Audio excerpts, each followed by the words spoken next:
You have a time machine. It can only make one trip. What do you do with it and why? Ooh. I might just go back a week, because I feel like if I go back several years, I alter the timeline too much, but I can make a lot of money with a week. I can take some data and just do some little trading within a week's knowledge of where the market goes and stuff, and still live this reality. And just next time you see me, I have like a big diamond and gold necklace with my name on it. You just want to be here with lots more money. Yeah.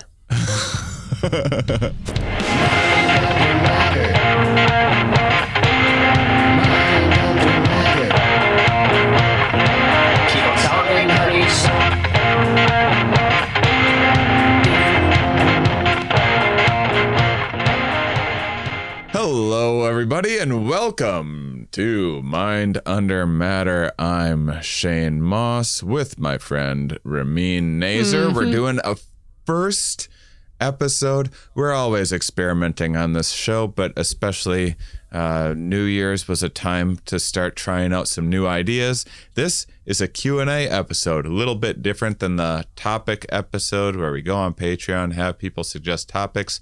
This one we also put on Instagram, and we just thought, ask us any questions you'd like. It doesn't have to be a whole big topic and philosophical this and that for an entire show. It can be, but you can ask us whatever.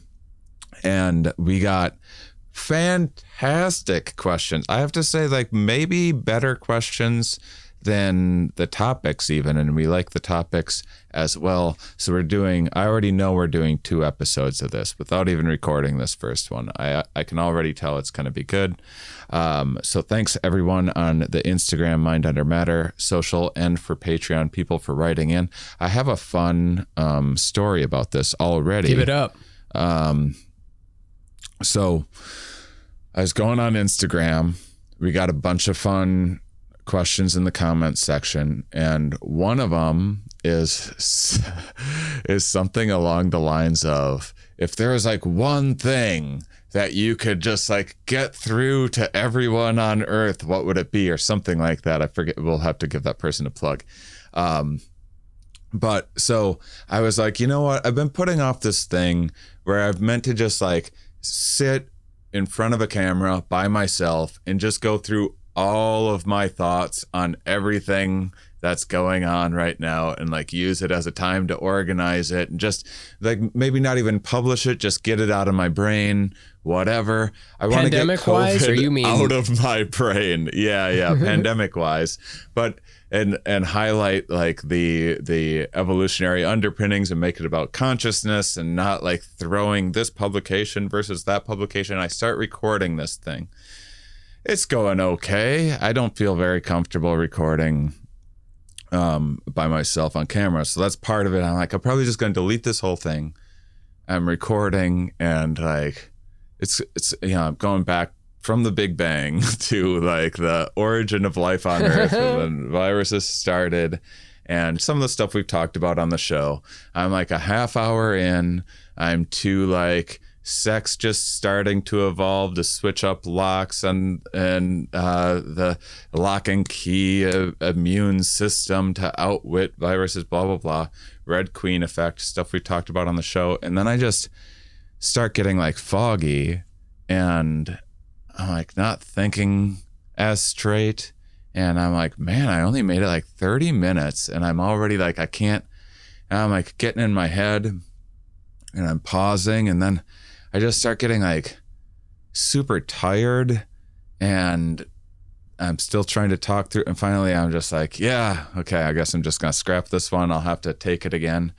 And then afterwards I just had to lay down. I was like, man, I'm like, what is this? I'm not like mentally exhausted. I'm like foggy, but racy. I'm like, is this like hints of mania? Which I'm always on it's like kind of zany kind of thinking. And I'm foggy, and I'm laying down, and I'm like, oh man, nothing's ever going to work out. Like, none of this is pointless that I'm doing this anyway. Everything that I do is a failure. It's all crumbling. And I'm like, and then I get to this part where I start having like a suicidal thought, and I catch myself, and I'm like, I had this Patreon get together recently, and someone on Patreon, oh my gosh, anyway, my supporters know I don't remember names for shit, but one of my, I'll plug it in an upcoming episode. One of the Patreon people that joined for game night we talked about it in the bonus episode, has a meditation, getting high meditation app that she's starting. I'll give it a plug in the future. And she was telling me how like getting really uncomfortable while getting really high and getting okay with that. It's like a benign violation that trains her for uncomfortable experiences in real life. So when stressors happen in real life, she's just like, oh, this is just discomfort and I'm moving through this. And I start, and she's like, and you can apply it to real life. And then I start thinking that, and I'm like, yeah, I'm just uncomfortable right now. And then I was like, you know what? You can just apply this to real life. You don't have to be high for this to work. And I go, oh, I'm high right now. I ate an edible like 45 minutes ago and totally forgot.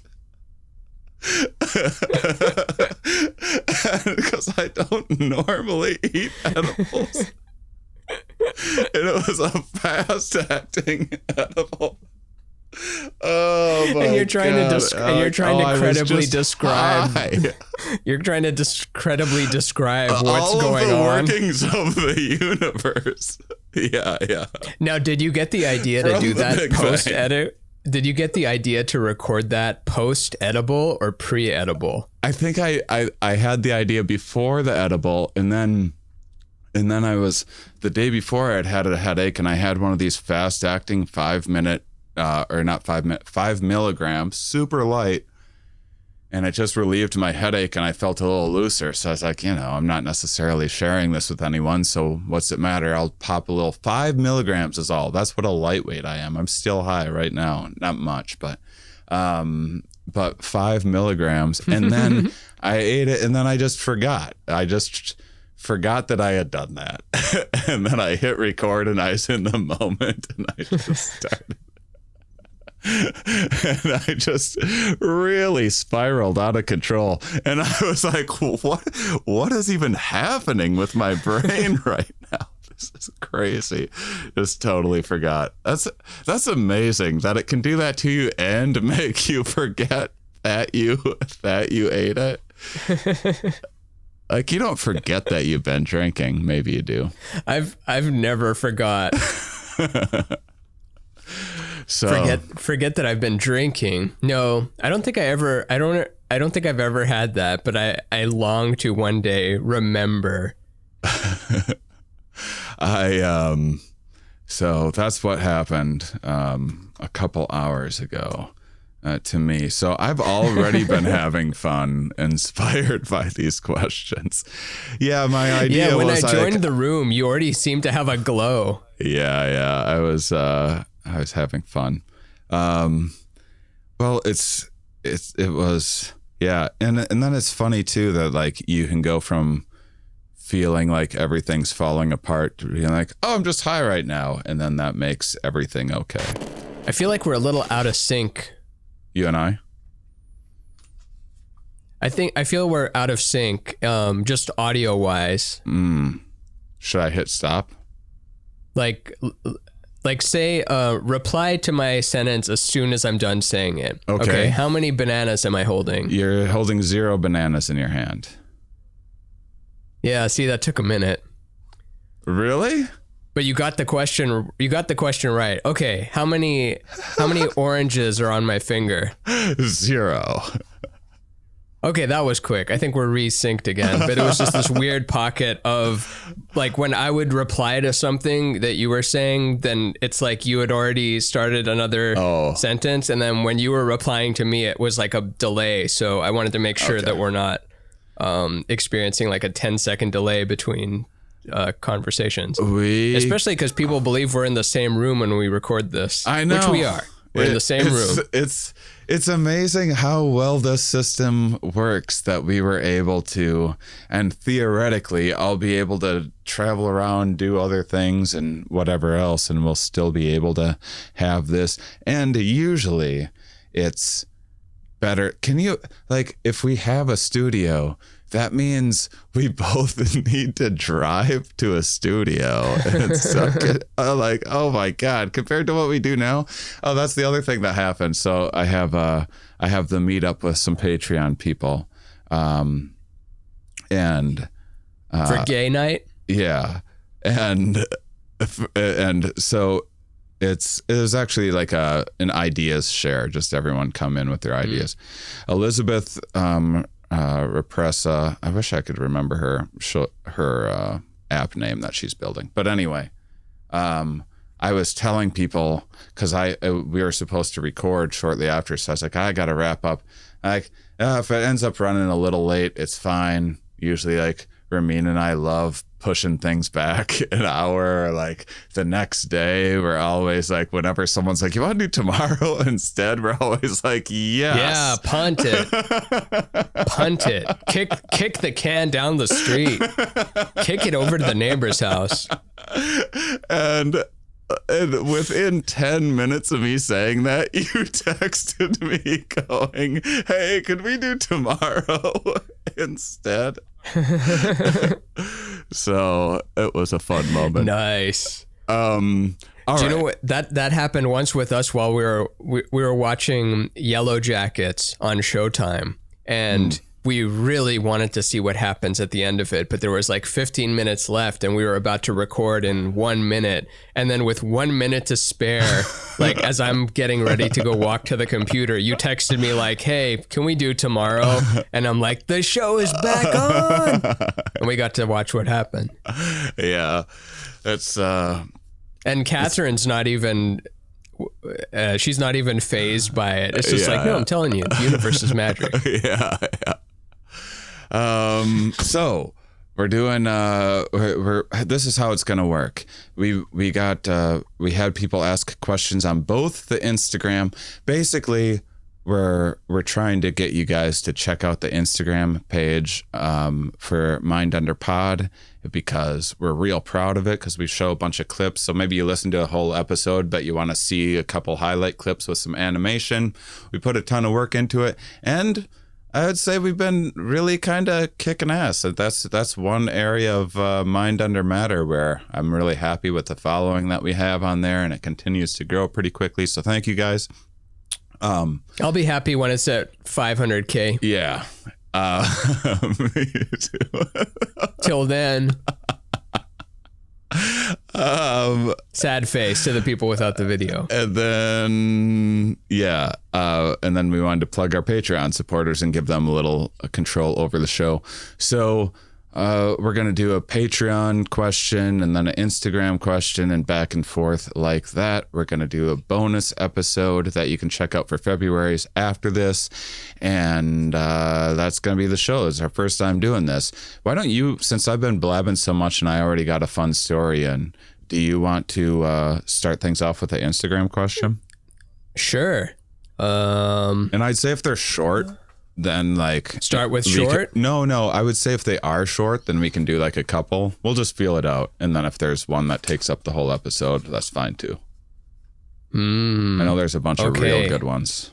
They're all really good. It's tough to pick. I'm trying to see if I should pick a serious one or a funny one, because there was one that was clearly a funny one. They weren't like hit me with the funny one.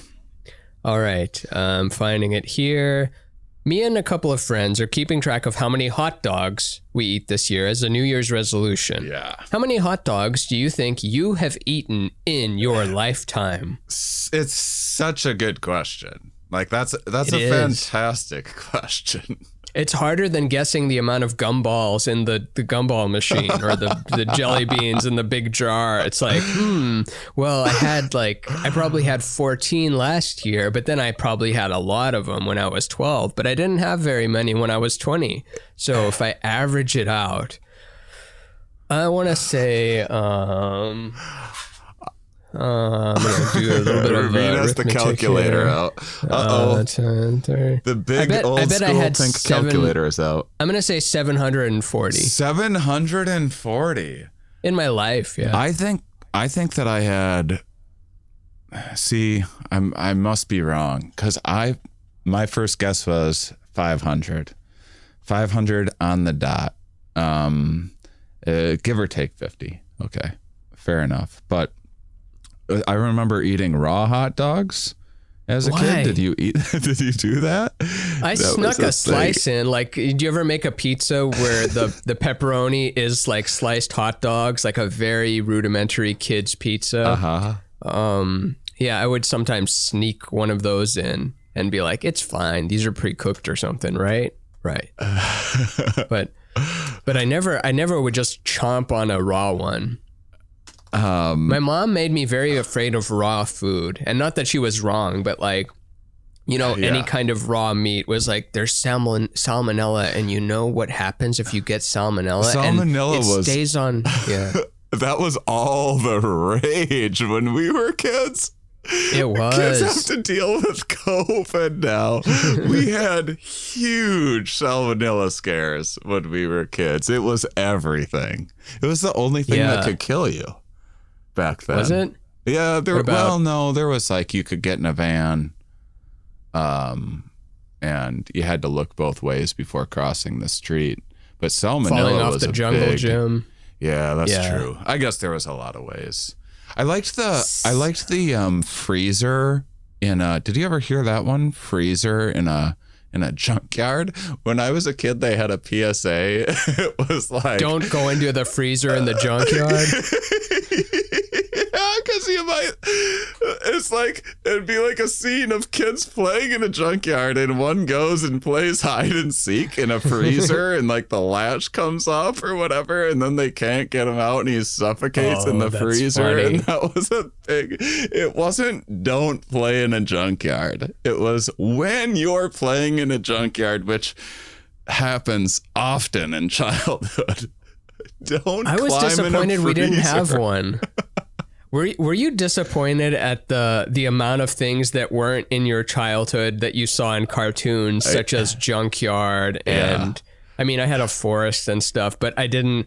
And then you're watching Hey Arnold or something, and you're like, oh, I wish I lived in New York City and I could just walk down the street to the jazz club instead of there's like the next house is like a 5-minute walk this way, and then there's a house there, and that's kind of it. And there's a Arby's and a Target, and that's it. Yeah. I like that junkyards were just out in the open, and it would just fill you with wonder. Like, you got to go? Damn. No, I never went to a junkyard, but that was always the idea, that you could just go and climb in a junkyard. Like, wow, what would that be like, playing around in junk? Yeah, become an inventor. I call this the combobulator. It combobulates. It's still a prototype. We ate lots of raw hot dogs just right out of the pack, gobbling down a cold hot dog, and then... Why, though? Why wouldn't you cook the bastard? It just tasted so good for whatever. This is like 4 years old. This is what they're feeding us. Oh, okay. Especially my babysitter. And then, it's cheap, easy. And it's just like, hot dogs were like, look, it's just packed full of healthy nutrients that a growing boy needs. Just slide one of those protein tubes out of there and eat it raw. Yeah. Then when I was and then growing up, there was, did you have Coney Island? Did I have it? No. What do you mean? Oh, the restaurant? The restaurant, no. Coney Island. I was going to say, like, did I have the New York City Island nearby? No. Coney Island does a restaurant that would have, and they had these, they still do, they're still in business. They'd have these great chili dogs, and you'd go and get a double chili dog with cheese. I had a lot of those, and I had a buddy, Ryan Reister, that I went to high school with, that got a job there when we were in high school, and it was in the mall, and he used to always sneak us hot dogs and free sodas and stuff. And I was like, yeah, that's a fucking hookup. You can just go to the mall and get free chili dogs. There was always a friend that loved to flex like that. And not that I'm saying they shouldn't have, but you don't ask them for the free pretzel, but they're still like, hey, come on. And then they hand you like 3 pretzels. You're like, I didn't even want one. And you might get fired, but they have to show that they are capable of giving away the free stuff. The hookup. Movie theater hookups were great because you're saving like $28.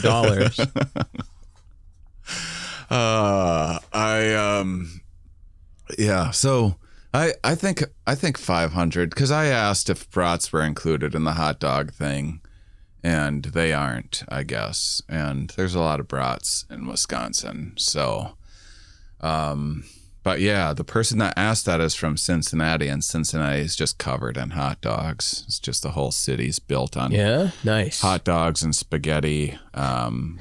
Skyline Chili in Cincinnati. It's like a chili on spaghetti, and then what's the stupid thing that they put in it? That they're like, oh, it's a secret recipe. They put cinnamon on it. And they're like, cinnamon? It's a secret. They put what? It's cinnamon. It's just cinnamon. Oh, I guessed right. Oh, yeah. That's funny. And then it's like that's their secret. Someone cracked the code eventually. Other cities, it's funny that, not that I can take credit for New York or Los Angeles, I'm just a stupid idiot that currently lives in it, but I love that the other cities, it's like they search for the identity, but then the giant cities, they don't need an identity. They're so giant. Mm-hmm. Like New York doesn't say like, we're the home of, you'll never get the special cinnamon pizza slice that's here. It's there like, are pretty big pizza fights though, still. In New York. But they know they're secure in but New York is a city. It doesn't have to say we're the home of the 8-foot spaghetti noodle. I don't know. I think there's a lot of food bragging going on out there in the world, like most places that you go. People love putting like world famous. I love when businesses call themselves the world famous this and that. You know, It's just like some dudes like taco shop, and it's the world. Yeah, of course, everyone's heard of it. but you know what I mean? Like a town that has, a population of 100,000. It's like we got to have something. We're the cherry pie town. This is the town you get the best cherry pie in the world. Yeah. Give us something. We need an identity. It's like being in a Catholic family with like 12 kids, and you're number 7. You're like, I gotta find something. I'm not the baby, and I'm not the firstborn. Did you have anywhere you were from? Mine is cheese curds. You can't get cheese curds. Oh yeah, Wisconsin cheese curds. I mean, Texas, Midwest. Texas barbecue. Yeah. And Tex-Mex. But then Canada, I don't remember what Canada food was, because that's not Quebec. That's poutine and stuff like that. But I don't know if Alberta had a food. No. So I have pulled up here. I looked at it before I should have. I didn't mean to look at this answer. The average American consumes how many hot dogs in a year? 900. The average American consumes 900 hot dogs. That's 3 generous. hot dogs a day. Yeah.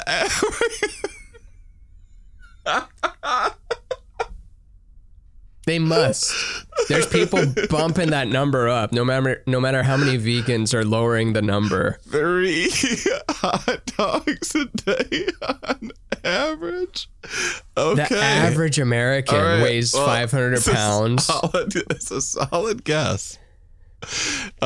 It's 70, which is a high. 70 a year? 70 a year that is a high number. That's 6 a month. That's 6 Let's fucking see, hot dogs a month. If I ate 70 a day, then okay, my number would then be 2590. Yeah. If I was the average American. Yeah, and I would have been 35 100. That can't be the case. That's pretty good. It can't be the case that I've had 3,500 hot dogs are delicious, but hot dogs. There's 40-year-olds that have had 3,500 hot dogs. At least. I'm so happy I'm a little high for this. This is perfect high conversation.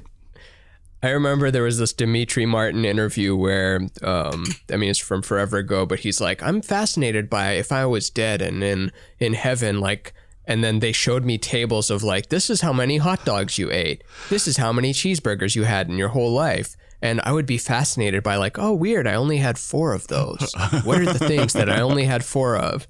It was a pretty left field answer to whatever the question was, but it stuck with me, like the finite number of things that in your life, like you've had 900 or 500 hot dogs.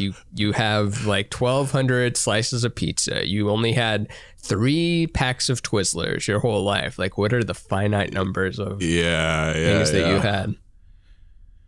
Yeah, pretty interesting, I guess. Maybe not for a whole episode, but that's what we do. We stretch it out. We're going to lightning speed the other questions, and then we spend like 30 minutes on the hot dog question. Hot dog question is a great question. Here's a fun one like that on Patreon. This is from Stevie. He's been with us a couple months on Patreon. Have you ever hitchhiked or picked up a hitchhiker? Double no. Double no. I have twice. I mean, of course. When I saw that question, I was like, of course I picked up a hitchhiker. Actually, I did, but it wasn't someone on the road doing this. It was someone during South by Southwest who, during that time, you couldn't get an Uber or a cab or anything, and it was pouring rain outside, and they were just like, they were so lost. And then in the moment, I'm like, oh, they look like they're looking for a ride. And I just yelled out like they're looking for a ride. And then I just picked up this couple and took them to their place. And they were so happy about it. And, you know, when you do a good deed like that, you can't help but remember it forever. Oh, and, like, pat you yourself should. On the head. That's like, the best I gave them thing a free to pat ride. yourself on the back for. Yeah. So I guess they were hitchhiking, but they weren't unidentified person on the road with their thumb out. They were trying to get a cab and an Uber, and instead I picked them up. So I guess I did pick up a hitchhiker. There you go. You got one. And it was a good one. Mine were not as, one was pretty generous, I guess. Could have been anyone. Oh, and then I remembered one that I still have one that I wish I would have picked up. But so the first one, I was like 16, super fucking baked in a car with my buddy, Tim Heth, and we were driving around, and there was just this guy on the side of the road in this so I'm in a smaller like suburb of the city of La Crosse, and there's like a couple little bars, and it used to be this one real divey bar in town. Most of the bars are down in La Crosse, but there's one divey bar on the main street. We drive by, and there's just a dude like that looks like kind of methy, and he's across the street from the bar in like the middle of the day. He's got his shirt off over his head because he's bleeding from his head, and we were like, yes, let's pick that guy up. He has his thumb up. We're like, what's going on with that whole scene? And so we picked up this guy who's like a little off his rocker, like very much off his rocker, just got in a fight in that bar, like, you know, in the middle of like 1, 2 in the afternoon. And we have to drive him like 20 minutes to his house in La Crosse. And yeah, you have to. It's like, you know, after a couple minutes, we were like, well, you know, we're committed to doing this. And now it's like, this is a dicier situation than we totally thought through. Like, this guy's like sounding awfully crazy and frazzled. And like, is he going to like try to rob us or something like that? And So we constructed an idea that was, we started talking with him about like, hey, I started bringing up like, hey, do you have any hookups for like coke or anything like that? Because he was talking about something or other. And he's like, yeah, if you give me some time. And then I was like, okay, we'll get to your house and then we'll go and get money and bring it back. And so then he was like, okay. And then we dropped him off and just never saw him again. That was our cover story, so he wouldn't kill us and let us out and come back in. That was the first one. And then the second one, so he was just presumably just sitting on a big bag of coke that some people that picked him up told him to get. And then the next one, I was in Portland. This is during the Good Trip tour. 111 cities. I'm in like 3-4 cities a week. Traveling 3 to 4 hours in between. And the West Coast is a real long stretch. I'm grinding my ass off, partying way too hard too. And I got to drive from Portland to Arcata, California, which is like in between there in LA. And I see just some like young college kid on the side of the road, like looks nice enough and holding a sign and holding his thumb up. And he's like, heading to California. And I was like, this is your lucky day. Like, holy shit. No one was going to pick you up and I'm going to take you to California. I got him in the car. Nice guy. He was like a European dude who he was broke and was like, he was going to be going to university and like spend all my money at the discotheque and now I don't have any cab fare money. And he just thought, but he just thought it was okay to hitchhike around the United States. Like he didn't know that you weren't supposed to do that. And so I love cultural differences. So he's like, a good guy, young, broke. And it was awesome because I was like, I got all these emails and stuff. After we got to know each other, I was like, will you drive my car? It's a long ass drive. So he even took over driving. And then we got to Arcata. Have you ever heard of Arcata, California? I swear, like, I did stand up there during a little California tour near Humboldt, right? Yeah, Humboldt. So Humboldt's where like all the early like weed mafia it's weed shit city happened. And it's weird because it's all of the drugs. Like, not only is it a good place to do psychedelic shows because there's a lot of psychedelics there, but there's also, it's everything. They're doing meth and everything in between. And so it's, there's some fucking characters. And did I tell you that when the first time I went to a Humboldt or Arcata or whichever one it was, and we knew these people that were weed farmers and that they just had excesses of it, and we were trying to build up the courage to ask them about it to get some free stuff, and we're like, how do we bring it up? How do we ask them? And Tom Rhodes was also on the show that night, and he arrived a little later, but he gets there while we're still debating, and he just sits down in the desk, like the main desk of that guy's office, and then just goes, so where's all this free weed I keep hearing about? So his opening line was that, and we had to build up 15 minutes of courage to get it. And then they gave him like a giant mason jar of everything. Old Tom Rhodes. You gotta love him. Yeah. You gotta. Yeah, he was like friends with Mitch Hedberg and stuff. Yeah, they sound very similar. You can tell they influenced each other. Yeah. Anyway, it worked out, but so this kid, I was like, well, if you end up staying overnight here, I'm going to LA the next night, so I'll drive you down again. But he didn't have anywhere to stay, and he's like, I'm just gonna camp outside, and I'm like, you aren't gonna camp outside look around.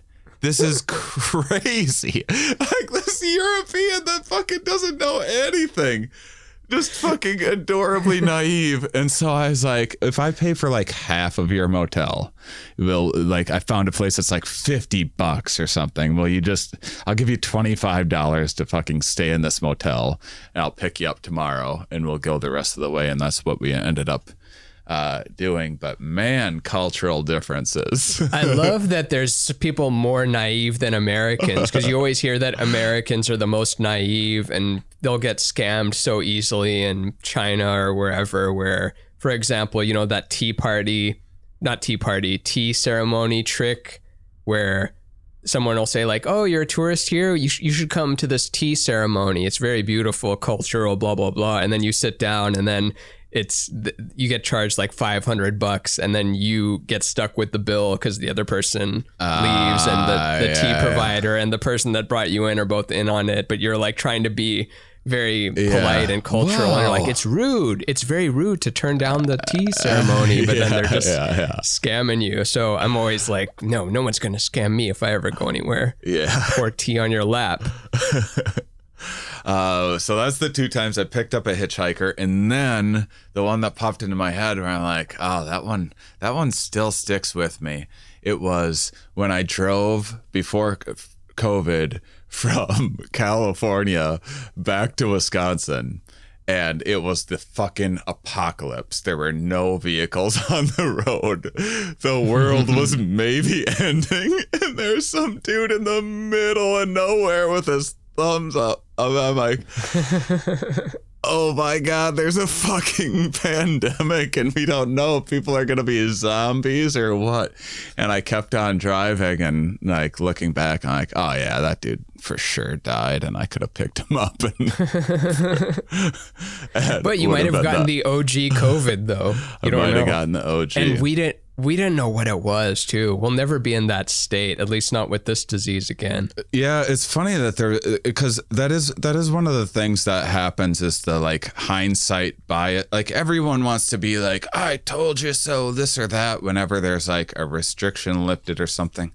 But it's like, it was just my front page of my newspaper was like, hey, school newspaper.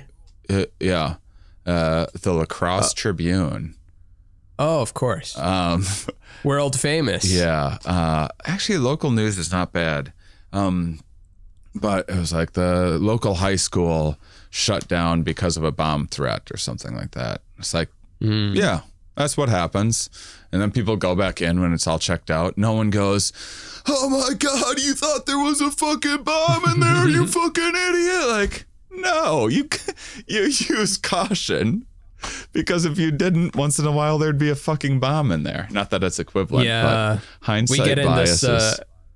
We get into little, not actual arguments, playful arguments with getting to the airport early. Like Catherine doesn't want to get there super early. I want to get there super early. Her family wants to get there super early. My family wants to get there super early, but she just doesn't like the idea of we're going to just be sitting there for an hour. Yeah. And then we get there, and of course we sit there for an hour, and she says, I told you so. Yeah. But I'm like, but had we not though? The cost what if we involved of missing a flight is crazy.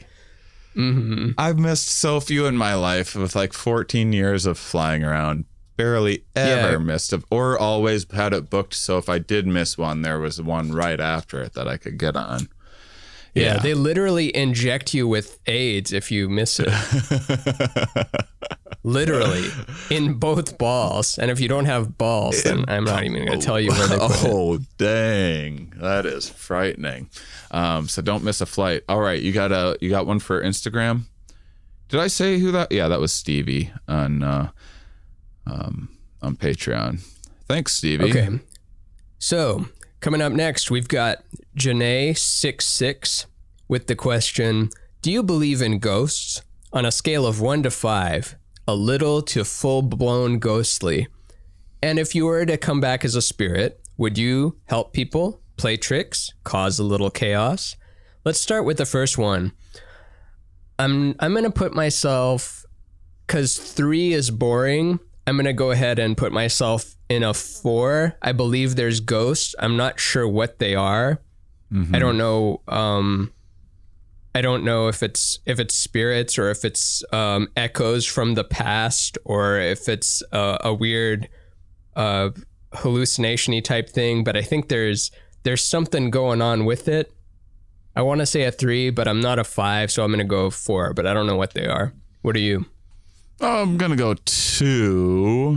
I would go 1, but then it would... 1 is too certain.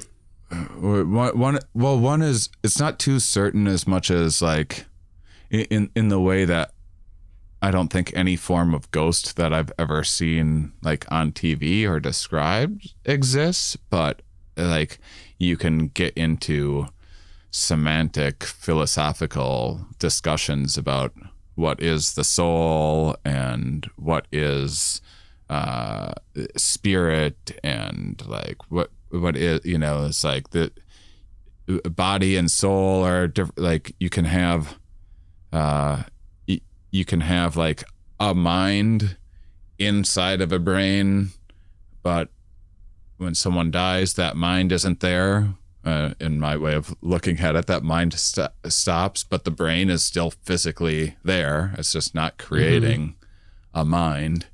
And in that same way, like certainly memories of things and like mimetic, and we describe like music or TV as having a soul. So everything gets like really wishy-washy. You're like, do I think that a dead relative is literally going to like come back and visit you, or someone that's haunted is going to come back and like bang things around in your house or whatever? I'm a hard one on that, but philosophically I can be wiggled into like a sure, okay, if that's what I gotta give you to, even with channeled spirits, I've said before, I don't even necessarily think when people channel the spirit, I don't think that's the actual person. I think it's data being pulled from the larger consciousness system, and then the actual person is gone or off doing other things, or that energy is cycled into something else. But the idea that after you die, you're waiting in the house to creak stuff seems like you'd have better things to do, but maybe you don't. Maybe you're stuck. It's also, there's like the idea of, I mean, I guess I don't like value judgments as much as what is objectively like there and not and true and false, but say they're not channeling any, like you decide they're not channeling anything. It would not mean that there's no value in doing, like if you construct a story to like remember things or process something a little bit better, just because that story may not be an actual representation of, like, you picture monkey floating away on balloons to remind you to get this and that from the grocery store. Like, that thing still has value, and some of those, that's just ways of tapping into a certain headspace. And people doing characters like Jeff Richards, who we talk about. I watch his clips on Instagram. It's like, I'm sure if you just talk to Jeff Richards, he's a very different person, but then he gets into characters, and different regions of his brain are tapped that then like pick up on all these like unconscious cues and things. Or like when you do impressions of like imagining what a job is, you're tapping into all these a whole web of things that you can't consciously put your finger on. It's just working, you know? Yeah. Does that make sense? It's 100%. So it becomes a game of what do you define as ghost or spirit or something. So I like our answers for that. I like that we're probably both in the 2 to 3 range, but I'm gonna be a 4 today. Yeah, that's fine. You can be a 4. Yeah. Would you come back as a spirit and help people, play tricks, cause a little chaos? I would probably do all of that. Yeah. Depends on the person. Play tricks on some people, help other people, make some chaos to other people. Yeah. So sometimes you can help people by causing chaos to other people. Yeah. Do ghosts get to see how it all plays out through time and move around in time travel? I don't know how ghosts work, but I would say in like the classical sense of what I think of as a ghost, in like, here's your archetype of a ghost that can haunt houses or play games or whatever else. Yeah, I think that I would want to know. I would want to like go into. Is there anything exciting that would be being a fly on the wall? Yeah, anytime I eavesdrop in a restaurant, when I first started traveling, I eat in restaurants by myself all the time, and I love people watching, but I used to think like, oh, I'm just going to eavesdrop on a bunch of people. And you think in your mind you're going to get all these juicy tidbits and stuff, and it's so fucking boring. It's always just boring conversation. In public. Yes, but in an apartment though, like one of the things that we will stop, like whatever I'm doing, Kat will stop me and be like, hey, come over. And it's either Yosh is in an interesting position or the neighbors are fighting.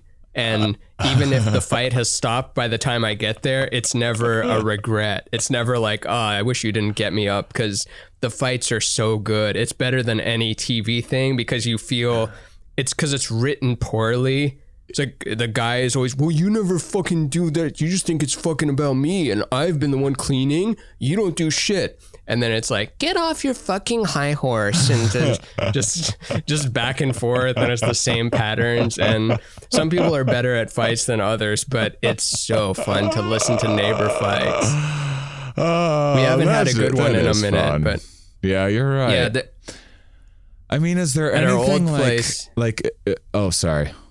I was gonna say at our old place, we would literally put our ear to the floor because it was the downstairs neighbors. It was like a Peloton instructor and the guy, I don't know if the guy worked at all, but yeah, we would press our ear to the actual floor so we could hear the fight for like 30 minutes uncomfortably pressing the ear. That was it. That was the whole thought. Yeah, I'm just thinking if I would, what I would use that. I'm wondering if I would like want to go in the. How exciting do you think it would be to be a fly on the wall in the Pentagon or something? Pretty exciting. Oh, I don't know. Interesting for a while. Like scale 1 to 5, how pumped would you be to know? And like how long would you want to stick around, and how much of it do you want to see and care about before you're bored? Never bored? I wish I could search by terms so I could like find aliens and like things like that, but it's probably mostly boring, like foreign policy conflict things. Mm-hmm. It's probably mostly boring office work. It's probably not a lot of cigar, like, and then we're going to microchip them, and then we're going to create the false reality, and then it's probably not a lot of planning and maniacal things. It's mostly boring with maybe a little bit of juicy conspiracy stuff here and there. I mean, I guess the reason why I ask is I'm trying to think of like things that you could do as a ghost that you couldn't do as a human. And I can't, like, I'm like, oh, I guess I could just be an anthropologist and see like how some other cultures work or something like that. Or I could just, I don't know, be a ghost in the jungle, or I don't know. I can't think of a good answer for what I would do if I was a ghost. Would I play tricks on people? I think I would play a trick on somebody, and then it would like ruin their life. And then it would haunt me that I haunted them. I would feel bad for having haunted them.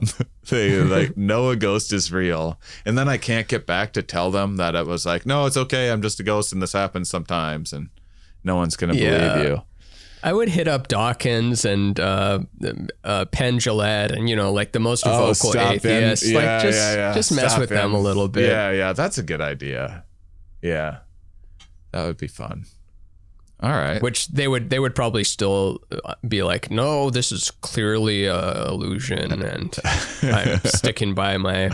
But very likely. Mm-hmm. Well, this is okay to move on because there's a related one. Oh, of course, yeah. So this is from Megan Mauss, who I also Megan Death, hell yeah. Megan Death, who just got the Primus. music episode, but asked a good question too that's related to this. So smooth transition. Also, looks like she's one of the top contributors that commented. So there you go, capitalism. So what do you guys think about the natal birth chart in astrology? Do you find yours to be fairly accurate? I've always found the connection between astrological placements and personality fascinating. So I think my answer is going to be in the similar same answer, similar sort of vein, but I have more to add to it. I was going to say mine does resonate with me, but I'm also open to the idea that, certain things can be suggested to you. And who's to say that if I was, if I was a Gemini sun sign instead of a Leo sun sign, that I wouldn't be like, oh yeah, that is me, isn't it? Like you kind of, you're dealt your hand and then you form the relationship to it. And you can see it sometimes where people will be like, you're a total Cancer, aren't you? And then you say, no, I'm not. I'm a Leo. They're like, oh, well, you're on the cusp, though. That's probably what I was picking up. It's kind of moving of the goalpost. Mm-hmm. But all that being said, it's still fun nonetheless. And I choose to buy into it more often than I choose to say it's false. But I can't say it's an empirical thing that's stable. Of course not. Yeah, I mean, for me, I don't, it just horoscopes and things don't, I think that they activate different parts of the brain in the same way. Like I have, instead of tarot cards, I have a deck of cognitive biases that I look at. Like here's one, That's curse cool. of knowledge. Did you make it, or no, they sell it as that? They sell it from the learning center or something like that. So I'll flip through and be like, the fallacy, presuming that because a claim has been poorly argued or a fallacy has been made, that it is necessarily wrong. And so just because someone articulates something incorrectly and is wrong in their logic doesn't mean the thing that they're saying isn't necessarily right. Oh, okay. Like they might, a lot of people are making the right decisions, but the story of why they're making the decision is they don't even know, that sort of thing. So yeah, I'll just flip through that, or like, oh, personal incredulity, that comes up a lot. Saying that because is that the ad hominem argument? No, it's like when something is difficult to understand, it's not true. Basically, like the human brain just looks at complexity and it's just like, nah, and no, can't be, because it would take. You're taking a trade-off between a fuckload of work to figure out something really complex, or just being like, nah, and then holding on to the beliefs that you already have that got you this far and maybe inspire you and blah blah blah. So anyway, like I can flip through any one of these and then my day will go differently because I'll just see it more often, or I'll see it in myself more, or I'll check Twitter and see that bias more often. And I think tarot cards do, like, I think there's like no need for any like, okay, we finally proved that there was no spirit of the canal fairy, this and that thing. We prove it. I still think people probably got plenty of value out of their tarot card that said that along the way, and it doesn't ultimately matter. It depends what the stakes are. If the stakes impact others, then it does. But I have friends that are tarot readers and they do it professionally, and even they'll have a similar take to that and be like, yeah, it's more of a mirror, where it's not like, oh, the magic card revealed itself. It's like, no, anything could have been presented to you and it's still it's acting as a reflection. And then you have to oh, sorry. No, that was the whole sentence. Yeah, if you're a tarot card reader, you're being cued to examine things in a particular way, and then because of that, you're able to detect different aspects that you wouldn't have found if you would have. It's a way of like limiting and honing in on a particular aspect, and it's probably why it feels so good and strikes a different chord with you too, because it's like more specific. And sometimes it is the coincidences that happen do feel magic. Like I remember one time Noah was giving me a reading and was like, so you've got the tower here, and then you've got this, and he's like, based on this, oh, you're probably going to get King of Pentagon. Yep. And then he draws the exact thing that he was predicting was going to come as a result of that. Yeah. Which you could say that he stacked the deck, but he didn't, because I shuffled it. Yeah. But I've also seen magicians do some crazy stuff, which we've said before. This is Mike Kaplan's quote, something to the effect of, like, we'll believe like card tricks and things like that. We know it's a trick and it's still magic. Like we still don't know how it happened, even though we know no magic took place. So like you can be fooled on that level. So of course you can be fooled on so many levels. Yeah. I think in terms of astrology, I think that I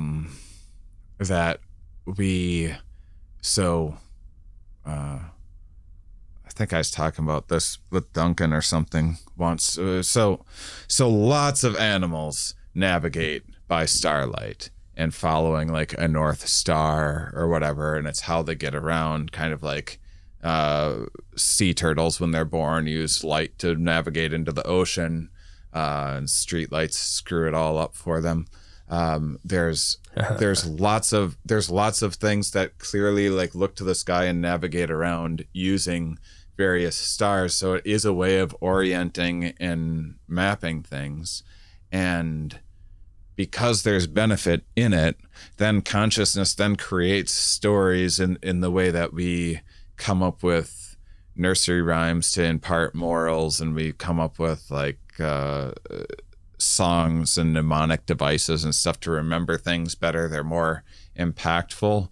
And so those things that were important for whatever reason, just having the instinct to like look that way and follow that direction would be favored. And then consciousness kind of ad hoc comes up with an explanation of why. And the more important that instinct is, or the more confusing of why do we do that, but we have this inclination to do it, the more dramatic you would expect the story to be. And dramatic stories are remembered easier, they make more of an impression, and then they're available to consciousness easier. And so I think that's the origin story of modern astrology. And then we're now living in a world where you never have to look at the stars for navigation, and we're so detached from any of that but we still have this instinct to look to the stars and make sense of a pattern. And someone hands us a pattern, we're like, there it is. Yeah, I was looking for a pattern. There's the pattern right there. Yeah, we check CoStar. Yeah, the CoStar app. Yeah. So we don't look at the actual stars anymore, but we want CoStar. Have you seen what is it, the Malcolm Gladwell like famous hockey example? No, I don't think I know that one. It's some scientist was at a hockey game in Canada and looking through the program, and the program happened to list the birthdays of all the players, and was like, all these players are in this same range of like 3 months. Why are like most of them born in January, February, or March? Like almost all of them on both teams. That's so strange. And then looked into it, and it turns out, depending on the age cutoff, you're like the biggest player in the league early on, and because when you're that age, being 6-9 months older than someone is a huge edge. And because you have the edge, you're the star player, you get more playing time, you get more attention from the coach, and blah, blah, blah. So theoretically, if Canada was like, one of our main exports is hockey players, we got to churn out more of these hockey players, what they should do is separate the seasons into like quarters, and separate, rather than having most teams start at one time, separate them so instead of everything starting on this date, you'd have different leagues start at 4 dates, and you'd have theoretically 4 times the number of professional hockey players, maybe. If that's if that's the sort of thing you were going for. Because people born in May or June or whatever would theoretically were born just as capable, and so you're missing out on that pool of capable people. So just that they were the biggest in their class, that's crazy. Yeah. So astrology is a little bit like that to me, and then also I think it can be a double-edged, like astrology is typically so positive that it's like, what's the harm in that? But there are self-fulfilling prophecies. I'm sure I've shared the female Asian math study on here before. Female Asian math study. Yeah. I'm not recalling it, but let's refresh. Yeah, they have female Asians come in to do math without any priming. They're just as good at math as anybody else. But if you split them into 3 groups. One group, no priming, just same math scores everyone else has. Another group, you remind them that beforehand that studies show Asians are better at math, and they perform better on the math test than the control group. And then the other group, you tell them that statistically females are worse at math, and they perform worse on the math score than the control group. Isn't that interesting? Yeah. So there's the baseline, and then you tell them they're Asian, so they should do good, and they do good. And you say, oh, you're a woman, though. Forget the Asian part. You should do bad. And then they do bad. Yeah. One group, Is that kind of a learned helplessness, like an immediate learned helplessess kind of thing? Might be a different mechanic. Because learned helplessness is where the test is consistently wrong. Yeah. I think it's just more like self-fulfilling prophecy and priming type stuff. Yeah. No, that is cool. I want to see more of that.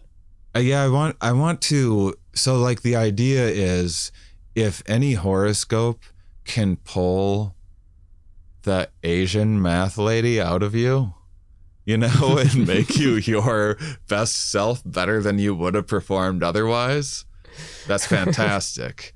If any tarot what if they brought card, in they bring a bunch of white dudes in to do math, and they're like, oh, by the way, Asian women are better at chemistry. I wonder if that would make them do better or worse. It would just Why would they tell them. Me that before this math test? They just fucking with me. But yeah, I mean, I guess you'd want to avoid generally the tarot cards that tell you that you're a female and females are bad at math, like the equivalent of that. I do often worry that that's like what things like these cognitive bias cards do to me. Like I have like, my room has like posters with like ways in which the brain errors. Yeah, like, and a shirtless Robert Sapolsky. I just like wake up thinking about all of the things I'm probably doing wrong, things that other people are doing wrong, the many ways people can be wrong in their thinking. I wake up to it, I go to bed to it, and it's like a big part of what I think about and who I am. And sometimes I'm just like, I wonder how detrimental that could be to a person's I think it's like it's good, but yeah, I can see how it can make things unravel a little bit if you just see the world through that filter. Because everything becomes, I don't know, some kind of power dynamic or fallacy. Yeah. But they're all through. It's, you know how things show COVID warning, like when you write something about COVID that a lot of social media say like this is not necessarily true, and they put that little warning. Yeah. What if everything you wrote, it would show what cognitive bias you're using right then? Yeah.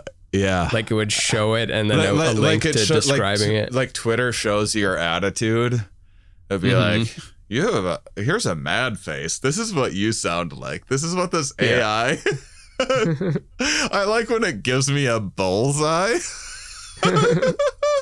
Twitter's like, you're nailing this tweet. Send it. Twitter's just telling me to get it out there. What do you think about those? I mean, this is a longer discussion anyway. Those like COVID warning things and whatnot, because it is such a tricky area. And there's like, you know, like what do you like? What if you're like, hey, there's a bomb threat? Do you then go like, hey, here's more information about this bomb. There may not actually be a bomb. You know, it's a new thing in the world that we're all having to navigate, and like, here's the things that we can say and can't say, and it's and just like, fact checking in general is like there's going to be a certain number of people that no matter what fact check says, they're going to say like, well, the fact that the fact check said it's true means it's false, because you know they're bought and paid for, and this is there's like, I don't trust fact checker merch being sold. It's tricky. It is absolutely tricky. Anyway, we'll get into that on a full episode some other time, because I'm always thinking about I'm like, subjectively, I have no idea what is right or wrong there. I can tell you that I feel like I have a pretty good idea of what is false information, but whether you put a flag on it or whatever, when we all think that about things, I don't know. It is certainly tricky. All right, next question. You want to do Instagram? Yeah, easy. Ooh, Cabjek says, you have a time machine. It can only make one trip. What do you do with it and why? Ooh. Can I guess for you? What do you do with it? I want to guess. You mean what I would say? Yeah. Oh, yeah. Show me what I would do. And you got to guess for me.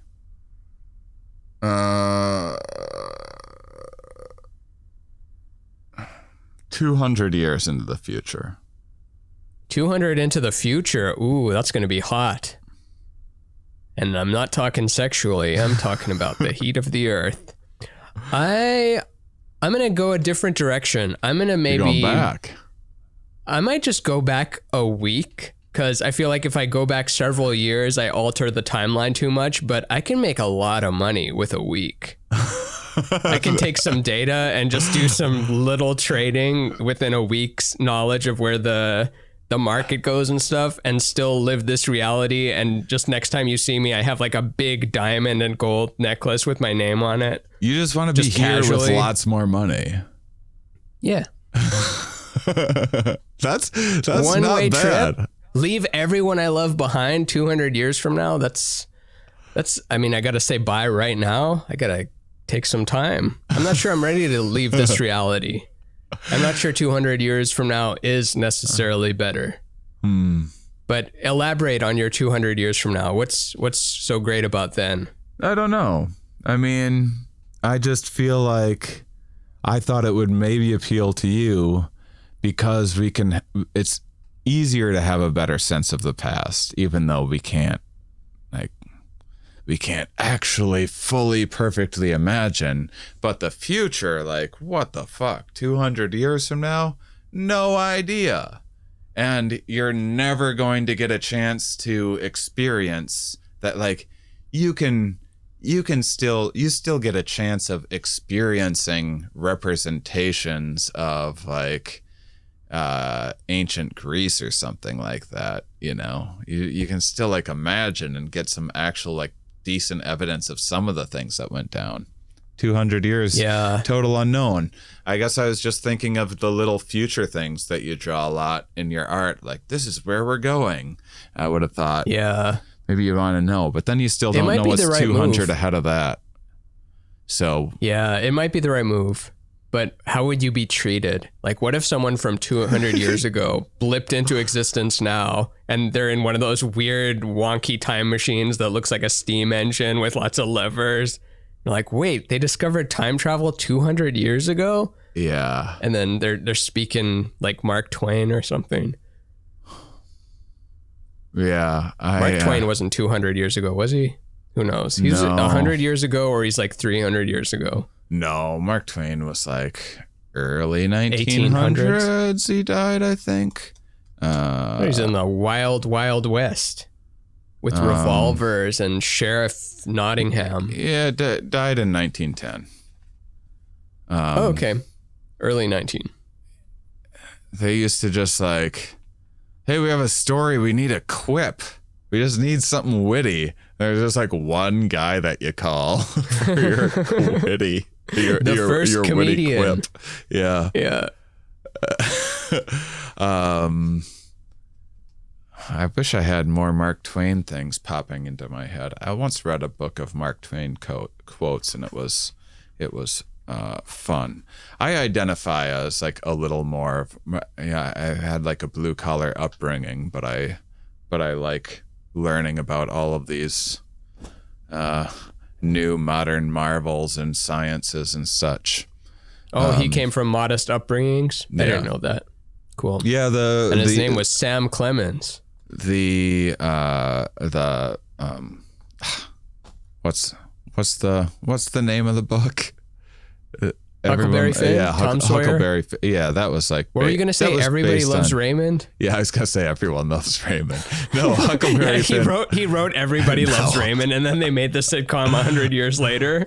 I honestly can't believe that like 2 milligrams of weed can still make me high. Yeah, that's... I'm enjoying it. Yeah, me too. I wouldn't have it any other way. I'm going to dose you now.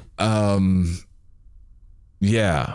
So I think that was kind of like meant to be like drawing from his upbringing in a lot of ways. Yeah.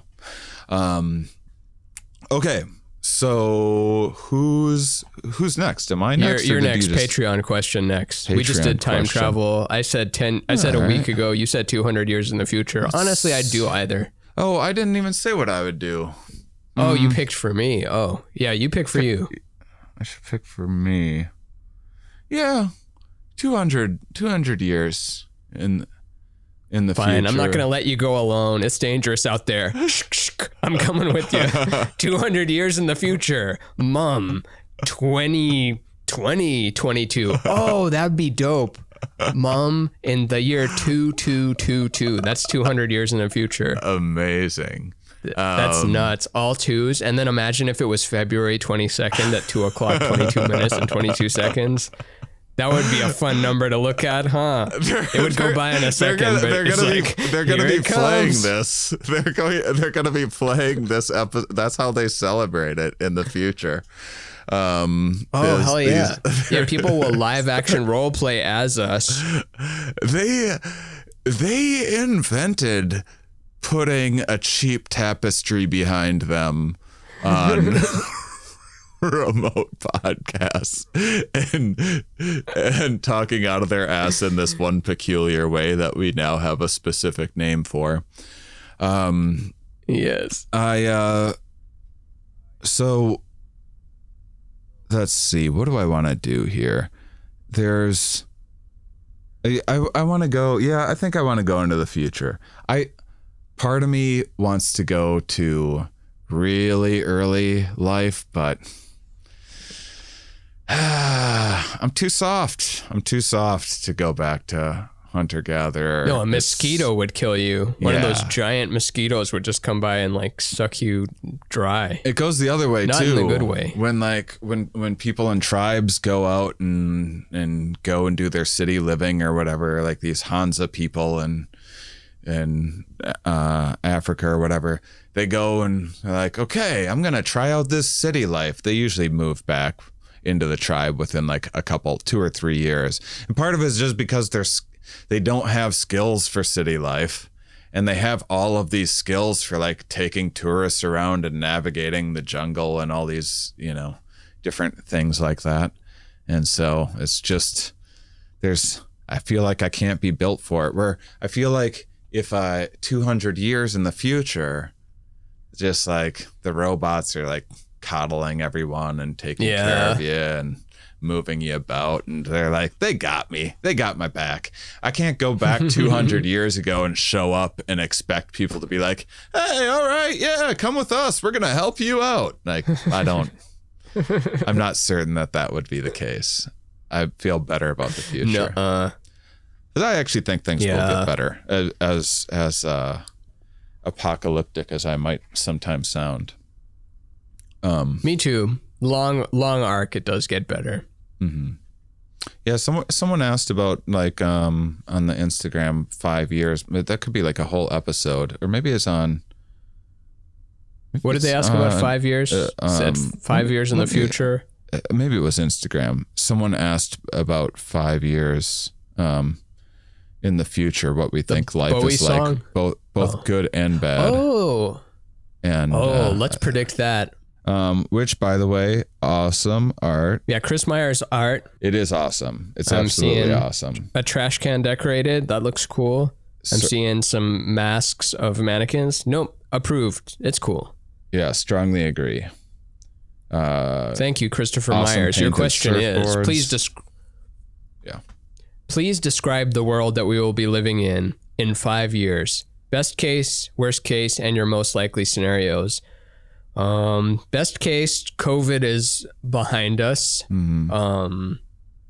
Masks are only seen in rare cases the same way you would see them at the airport and stuff. When people are sick, they choose to wear it because they don't want to infect people. And it's culturally now seen as, if you're coughing a lot and you're not wearing a mask, it's like culturally taboo to not have one on. But other than that, you don't need one.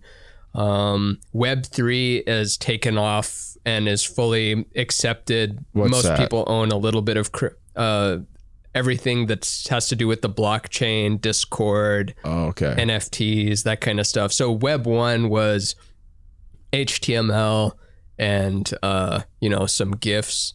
That's it. No CSS styling, no blogs, nothing like that. Then Web 2 was blogs, RSS feeds, social media. Web 3 is the new layer on top of it, which people don't like right now, and a lot of people are way too broed out about, but it's going to be a mix of both. We're just moving into Web 3. So Web 3 is the standard. Who's dead? Let's see. Who is dead? Betty White's already dead. Dwayne Johnson is dead. He died. Oh my God. He's done. Yeah, I know. That's worst case. Best case, he lives. I don't know. What do you think? Best case, worst case? Worst case, there's like climate collapse and like the ocean level rises and there's lots of fire and just dollar collapse and lots of just not good. Yeah. I think that the worst case is, we're just talking on Here We Are with Herman Poncer, who studies Hansa people and is a evolutionary anthropologist and such. And we just, at one point, we stopped talking about his like book about the evolution of metabolism, and it led to some of like the wellness misinformation. And then at one point he was just like, yeah, I gotta be honest, I think we're fucked. I think we're actually fucked. I think. And he goes, He goes, which scientists never opened up like that to me before COVID. That is one thing. Like, they've opened up a lot more in a lot of ways. And then he's had the perfect example, which I told you off the air, which is, he goes, I think that we, you get a job, but you get a promotion and you eventually get promoted to a position that you are not equipped for. That's what that's what's happened to humans as a species. Things are just too complex now. There's way too much going on, and like, we don't have a chance. That's worst case scenario. I think that there's like a strong possibility that could happen. And then I'm super optimistic. I believe in science a lot. And I think that it's a little hard right now to be optimistic, because we're waking up to the bickering that's happening every day. But if you look at the way things change and progress in a couple years compared to like in the past, where it took a decade or something for people to get used to like a new condition or this or that with a pandemic, like, I think it just takes a little time for folks to get on board with things, and new norms are built that will hopefully better represent reality. And what comes along with that already, as someone that's had two of my most dear friends with MS, they just figured out, there's been speculation for decades that no one knows what the fuck's going on with MS. And there's been speculation for decades that like young early teens that got some sort of sickness, some sort of like flu or something like that, like real bad around that age, end up having higher rates of multiple sclerosis. And they figured out that it might have to do with this Epstein-Barr syndrome possibly causing it. And they think they have a mRNA vaccine for Epstein-Barr in development that would be like the way in which what's the polio? What's the STI that causes cervical cancer? HPV. Human papillomavirus virus might completely drive cervical cancer, just like in a world where everyone had that, like cervical cancer basically wouldn't exist anymore. And nice. So there's that. There's the first ever malaria vaccine is already being developed. It's not super effective. It's like as effective as the flu vaccine, but that's a hell of a lot better than nothing. Especially for those are areas that face the most poverty, and then they also usually have to deal with the most diseases too, so which doesn't help you get out of poverty. So you get those areas, more vaccines, places develop, that opens up possibilities. If new pandemics pop up, you can bing bang boom pop a code in, have a new vaccine whipped up in no time, because you're not going to stop that from happening. It's just evolution happens too fast. But we can make vaccines that'll stop it. That's just one thing. But I think that within 5 years, one of the other things is with people getting long COVID, all the failures in the healthcare system, there might be a major overhaul of lots of things. Like universal healthcare could happen. There might be lots of stuff that I think the number one cause of bankruptcy in our country is unforeseen medical costs. Like, boom, you get rid of that. You got rid of a lot of bankruptcies. Like, that's an unimaginably good world. Of course, there would be new problems that would arise from it that we can't see and everything else, but that's cause for optimism, and TV keeps getting better. God damn, TV so keeps good. getting. It's so good. And most people don't think music is getting better and it already peaked at whatever, but there's a lot of great music evolving all the time. I think 5 years from now, like of course there's always going to be dips like this that are fucking horror shows. And of course it's going to feel like it's going to be forever. And no one wants to hear the like, oh, 2 more weeks, huh? Fell for that before. But I'm pretty optimistic that like this is actually lightning fast progress. Lightning fast. So fast people are like, you don't trust something this fast. You know, it's like too fast for a lot of people. Understandable too. But I think ultimately it's pretty fucking impressive in a lot of ways. And then maybe we figure out but you know what? Yeah. Not that it makes that big of a difference, and I know I'm going to get burned alive for saying this, but I think Republicans, or at least from the American side, I think Republicans are probably going to take the next presidency. Yeah. But then again, I just heard that somewhere about the pendulum swing, and it sounded like they're probably going to take 2022 and 2024. Yeah, I mean, when people are vulnerable, they're primed to be more conservative always. So that would make perfect sense. I could even say in 5 years, Trump could be president again. I think so too. I saw him. Yeah, it'd be fun to predict that, to have that on record. Be like, I think he'll probably somehow get back in 5 years. Yeah. I wouldn't be surprised. I saw some clip of him talking recently that was like, oh my God, I forgot how he can just make your jaw drop to the fucking ground like no one on the planet. Like a fucking weaponized human being that like a group of people just launch like a grenade at people that they hate or are scared of. Like, did that piss you off? Like, yes, it sure did. Like, wow. I can't believe the stuff. Yeah, I absolutely think he could be president. Yeah. But that's just America. Pro-vaccine. That's not the world. It's not the world.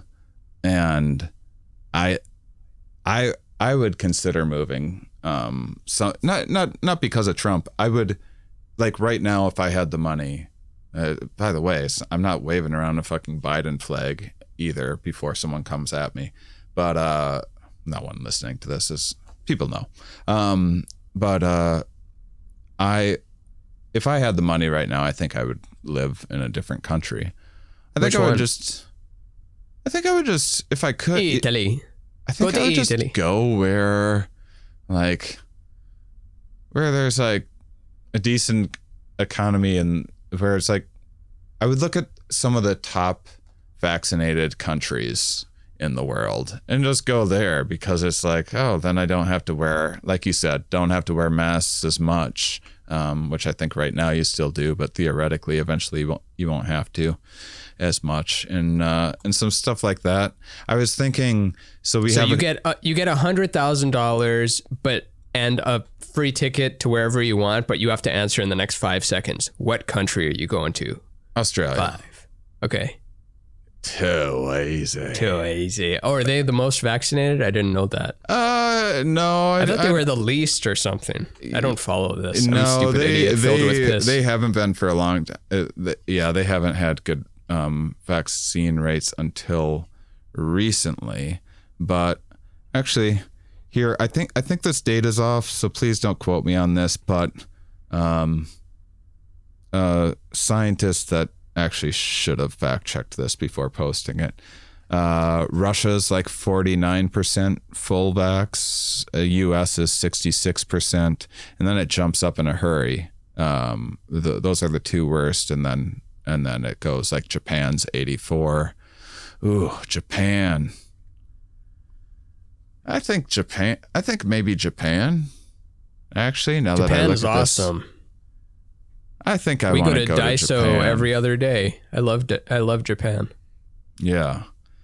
But if it was like I have to pick a country and I have to stay there for the rest of my life, and like outside of trips, I can't live anywhere else, I think I would stick around in the United States because there's so much diversity here. But yeah. To scoot boots for 3 to 5 years, I think like Australia, Japan, France. Yeah. I wish it wasn't such a hassle to travel, because I mean, I know you can live out of a van with just one spoon and a toothbrush, and perhaps your toothbrush and spoon can be the same thing, just with different ends of it. But I like my toys and my computer and having a bed and stuff like that. But I wish I could just take it with me, like it was a hologram or something, and then just you need 500 square feet to just recreate your room everywhere you go, the way that Keith Richards does. Mm-hmm. When Keith Richards goes on tour, he has like an extra hotel room that they decorate like his studio, so that everywhere he goes, like his room comes with him. Like all the special paintings and all the bullshit. Like he just That's amazing. Brings like and I get why you would do that. It seems excessive, but I mean, it's the Rolling Stones. What do you expect? Yeah. I loved what I was doing, other than the amount of travel. So I was in like 3 cities a week, staying in Airbnb. So I'd be staying in a different Airbnb every 2 to 3 days. And if I could work it out where instead I was in a city for like a week, or better yet, a month at a time, and like I go and I get doesn't need to be the best Airbnb ever, but I stayed at a ton of nice ones. There's like I like ones with character. I like ones with like odd decoration choices, like bold, like way too much Jesus stuff. Like I love shit like that. And I have a friend that people have like weird collections, like horseshoes all over the walls or something like that. It'll be cool. My friend's mom collects Jesus stuff and like, Catholic, what do you want to call it? Collectibles, statues, paintings and stuff. Like, oh, I didn't know your mom was religious. And they're like, no, she isn't at all. She just likes the aesthetic. She doesn't believe in any of it. Just loves the way that guy looks, this gold thing, this shape of this cross thing. I'm like, oh, that's interesting. Like someone just collects likes the way Pez it looks. dispensers. Yeah, I hate Pez. Just love the dispensers. Well, cool. Well, that was a good episode. Unless you want to do another one, but otherwise, let's close it off with one more because it was just too much. Well, let me do. So last a little bit, which we don't have to wrap up just this moment or anything, but last bit on that 5 years from now, best and worst case. So now, what do you think is the most likely case? Most likely is the disease thing is, like you said, the mRNA vaccine helping with malaria and MS, and COVID is much more handled, and we're more prepared for the next one now that we have the ability to just plug in the code for the next thing. But some unforeseen variable is going to be the biggest focus, and I can't predict what it is. It won't be aliens because that's too fun. Mega volcano? Oh, that could be it. Or seismic shift or solar flare or something that's just like, oh, remember when we just had to worry about the pandemic and Trump and stuff, and now we have to worry about this. Ugh. If we like lose some kind internet, like even if it goes offline for a year and no one knows why and they can't really communicate that well, or there's like a solar flare issue or we lose power or something like that. Oh my God, just the amount of death that would happen. I don't know. Yeah, that would be a rough transition. Like I just started watching Station 11, and you know how it starts in the regular world and then it flash smash cuts to where plants are growing out of the subway and the buildings are collapsed and all that. I feel like that part is fun. Once you've accepted that everything is collapsed and power is gone and you're like sitting in the drum circle and you've gotten used to it, that's fun. But the transition, that's not a fun transition. Yeah. Have you ever heard the Talking Heads song, Nothing But Flowers? Love that whole album. I think the album is called Naked or Nude or something, where there's two, there's the song Totally Nude, and then there's the song Nothing But Flowers, and they're both written from the perspective of the world has ended. I didn't know the other one. Yeah, totally nude is like he's like happy to just be like back to nature. I'm a nature boy. There's nothing else, nothing wearing at all, whatever the lyrics are. Yeah. And then nothing but flowers is there used to be a coffee shop. Now there's nothing but flowers. So it's the same, it's the same thing. Like society has collapsed. One song on the album is like, this is great. The other one is, I miss Domino's. Yeah. So I like that they included both of those on there, and I think that's the last Talking Heads album, isn't it? That's the last one before he split it up because he just wanted to do his own thing. I mean, we haven't even considered like the possibility of self-driving cars everywhere, universal basic income. Lex Friedman and Elon say it's tougher than they anticipated, and they already knew it was really tough, and now they're like, oh, self-driving cars are going to replace everything by 2017, and now they're at 2022, and they're like, we figured out how to kind of not kill people sometimes with it. Yeah, that's unfortunate. I sometimes shit on Elon just because he's the richest guy, and I think and he's a public figure. Like he's so giant now, and he gets to be like. He posted, I had a tweet about him today because he was like, there's this red pill take, like pushing back on like, you know, everyone's going like, hey, this population's getting a little out of control, right? And then there's people like, no, there's not enough babies. That's the problem. And he posted there's not enough babies sort of thing. And then he said in the thread, he was like, if we don't have enough people on Earth, we won't have enough people to get to Mars. Like, what are we standing on each other's shoulders? Was my dumb joke that I made about it. But what do you... metaphorically, yes. What do you mean? It takes a lot of people to solve problems, yes. And I laughed so hard when he threw those bricks through the glass in the car, like, this is bulletproof glass, look at this. And then he just smashes a window, and then he's like, fluke. And then he just takes another one and smashes the other window. When was dude. that?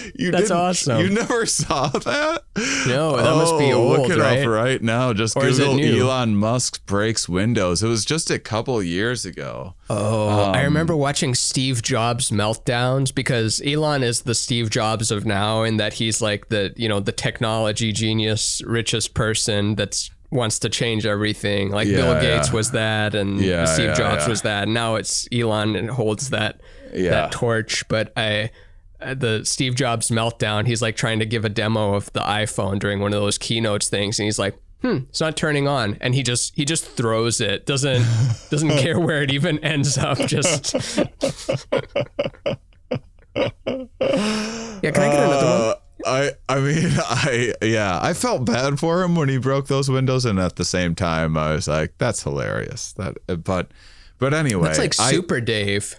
Did you ever watch Super Dave Osborne? Yeah. Yeah, it's like always goes wrong. Yeah.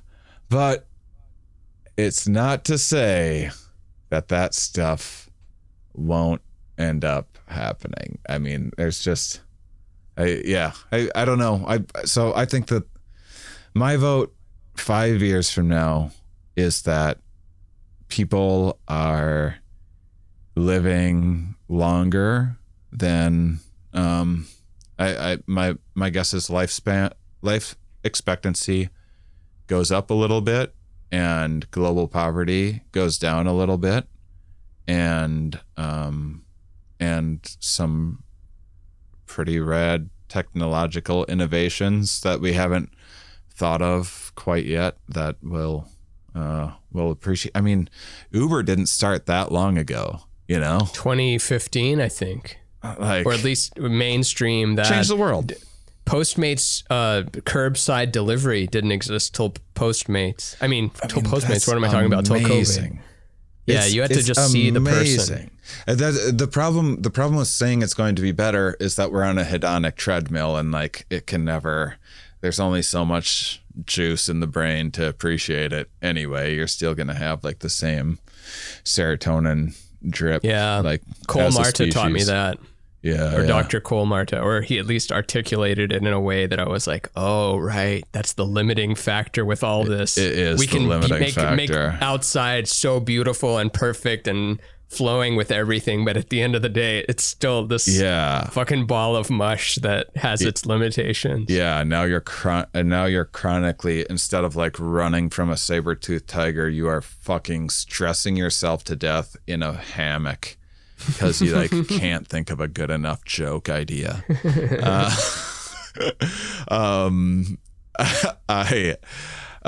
right. Australia. Speaking of Australia, let's do one more Patreon one. Too easy. Shannon Simon, super cool. We've plugged her before because she's another just amazing artist that we have, and she's like, we're building. I've been really liking my Discord lately. It's a small but like everyone's friends, and it's like actually pretty active and everything else. By the way, if you don't support us on Patreon, I'll still send you a free link to the Discord if you want in, as long as you're not a troll. But it's awesome. But anyway, so she comes to game nights and stuff sometimes too. Shannon writes, if you could have anyone from history as a special guest on the podcast, living or dead, who would you choose? Personally, I'd pick... I think I'd go Terrence McKenna / Frank Zappa. Those are the two personal ones that I love personally and would also love to ask them stuff and see their reaction to the current state of things. Both being people that were keen on predicting where culture goes and would comment on culture and where we're going right and wrong and where it's strange. Yeah, I think I'd pick those two for me. Both dudes. I'd pick two white dudes. just two white men. That's who I'd pick. It's like, I wonder how good Mother Teresa would be as a podcast guest, though. Like, is that she really what English, I'm using? Though, my one. There's a translator, and in this scenario. I'm gonna say Kurt Cobain pops to mind for me pretty easily. Like, he shaped a lot of my early attitudes toward life at an impactful stage of and formative years. So it'd be interesting to see what he thinks about things. Ask him if Courtney did it or if he did it. Yeah. Ask him who really killed him, if it was him or someone else. I feel like I go Einstein or Mark Twain. One of those. Either one of those two. Yeah. Did you know Albert Brooks's name is Sometimes you slip things in on me and I don't notice it until later. People were giving me a hard time because I missed your police joke, which only made it funnier that I didn't catch it. I don't know if you remember. You were like, oh, good.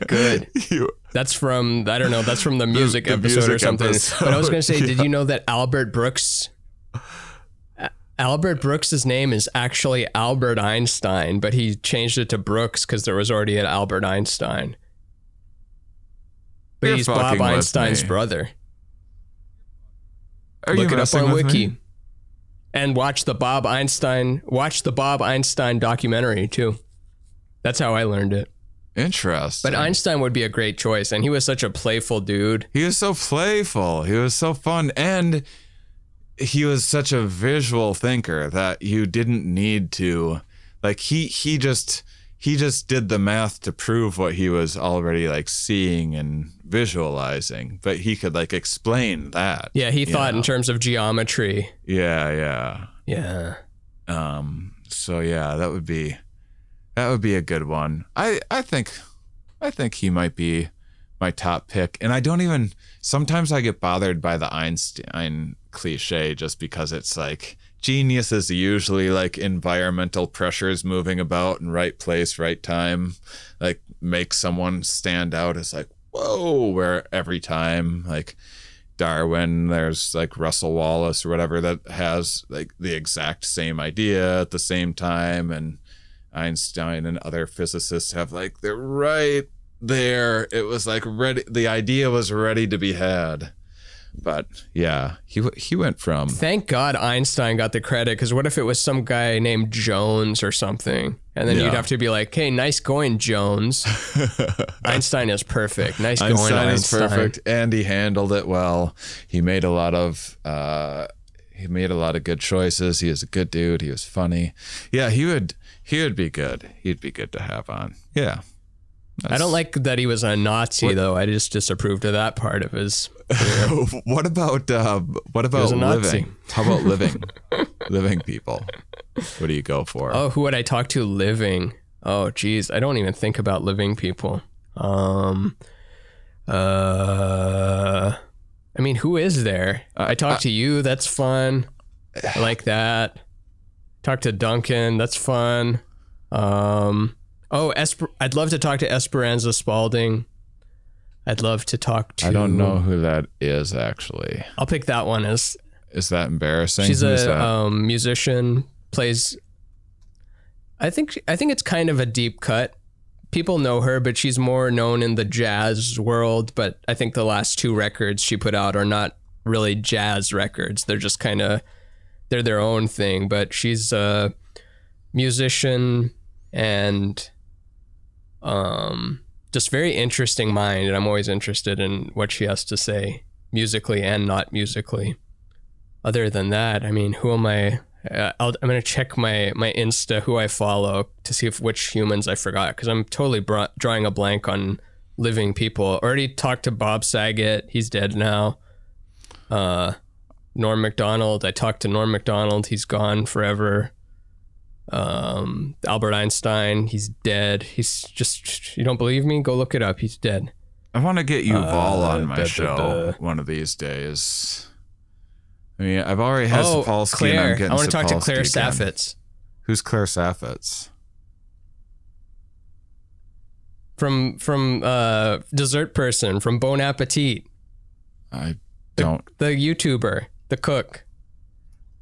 Not familiar. Oh, the people listening are going to know. Okay, I'll pick those 2. Claire Saffitz. And, yeah, who else? Man, it's weird going through looking at people who I follow, and I see like Brody Stevens. I'm like, oh, right, Brody Stevens is gone. Just remembering people. No, I don't know. I guess the living's just not that interesting right now.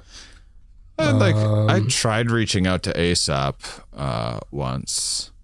Because I heard we think kind of similarly by a book, like we did similar venues for a while, and like one of the bookers was like, you remind me of Aesop. I was like, I remind you of my favorite rapper. And I'm obviously obsessed, as I'm always blabbing about it. I feel like I would be too awkward, though. Like any scientist, I can be like, all right, I know just how to have a conversation with this person.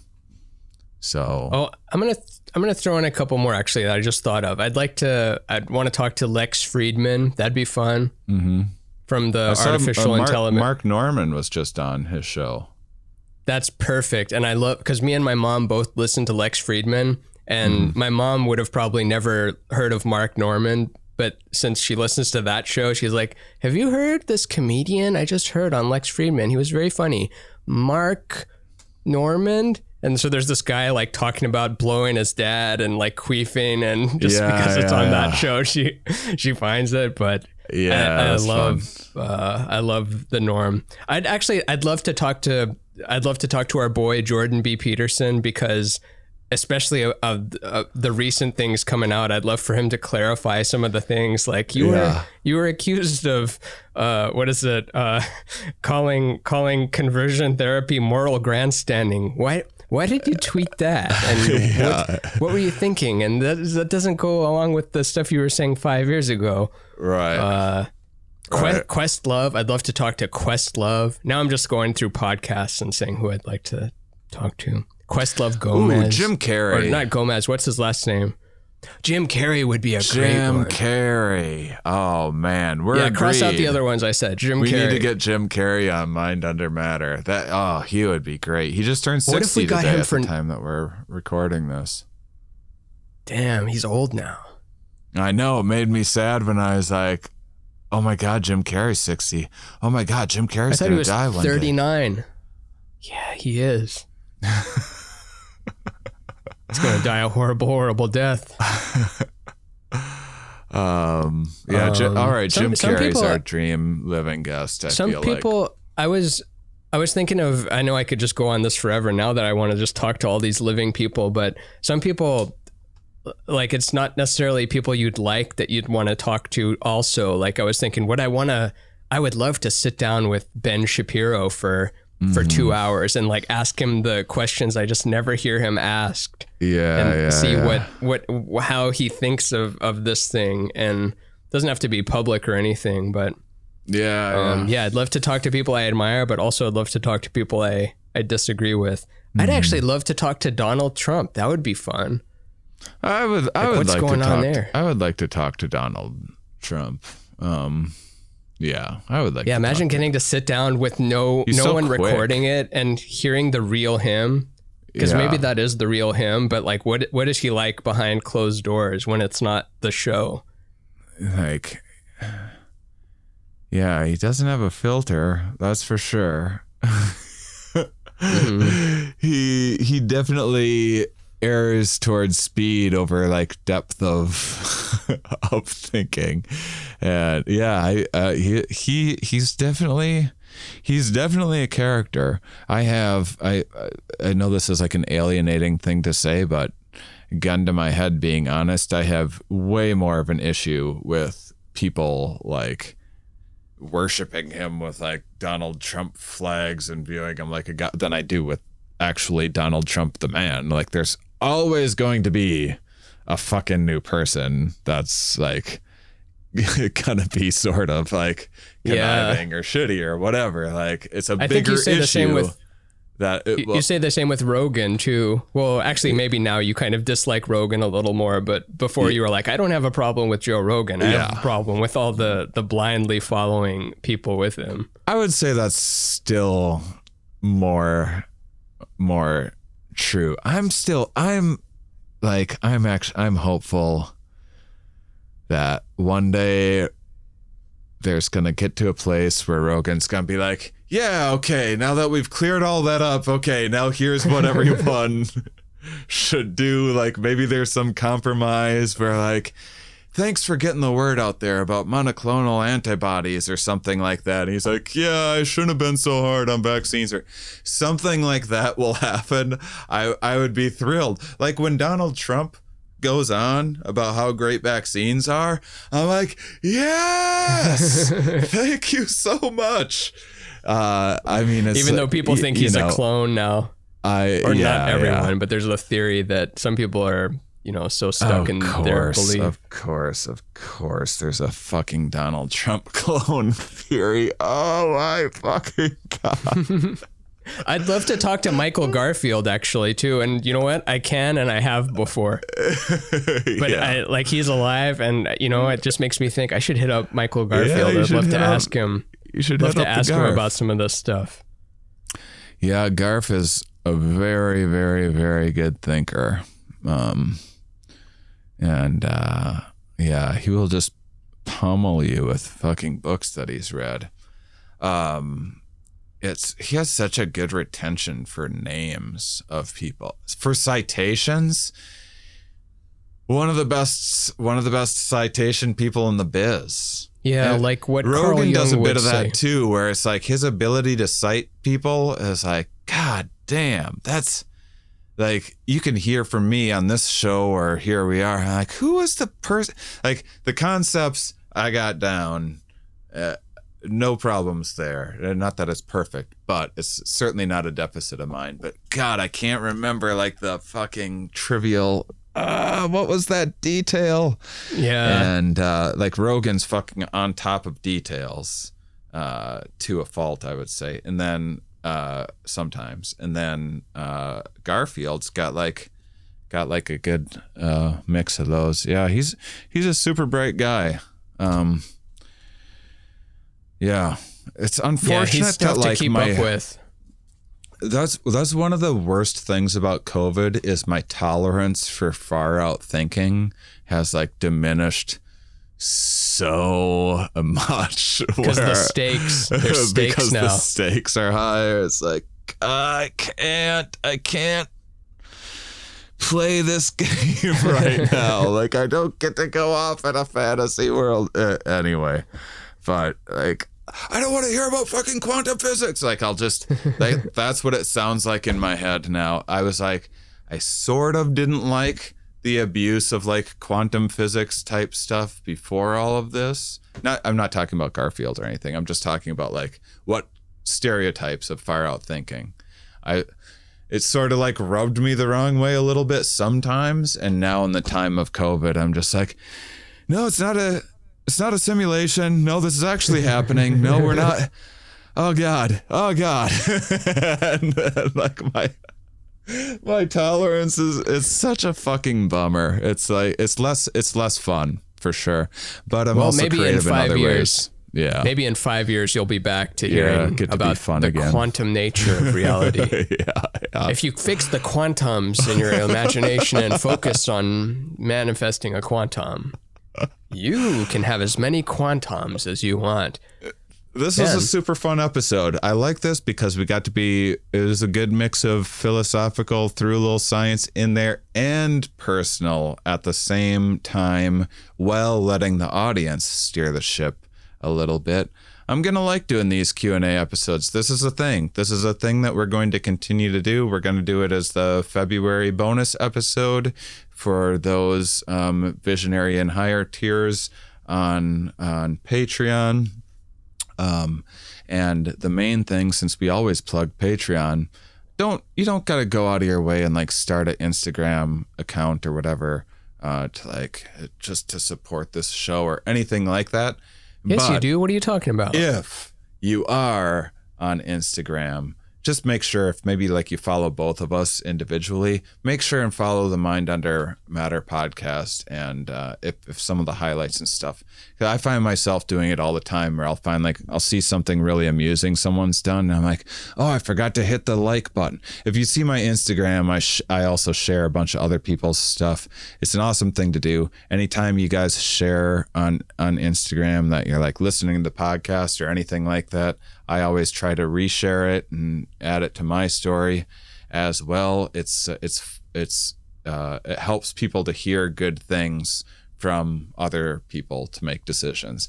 Just like Ramin and I will talk about what TV shows that we like and make recommendations. It helps. Yellow Jackets.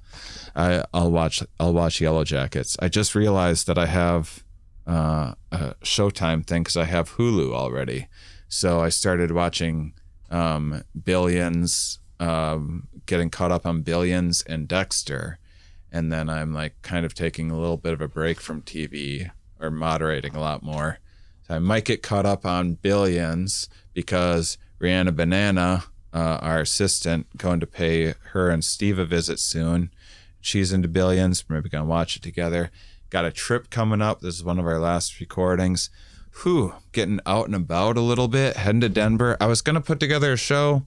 Rates are too high. Now I'm just going to visit some friends and stuff anyway. So, yeah. Anyway, I don't know why I'm going on and on about what my plans are. Because you had 5 milligrams. Because I had 5 milligrams and I tend to blab. But thanks for the support. Thanks for checking it out. Again, always bonus episodes and tons of comments, content, and meetups and things like that on Patreon. Check it out. Patreon.com/mindunderpod if you are so inclined. And until next time, keep on salivating, honeys. Ding.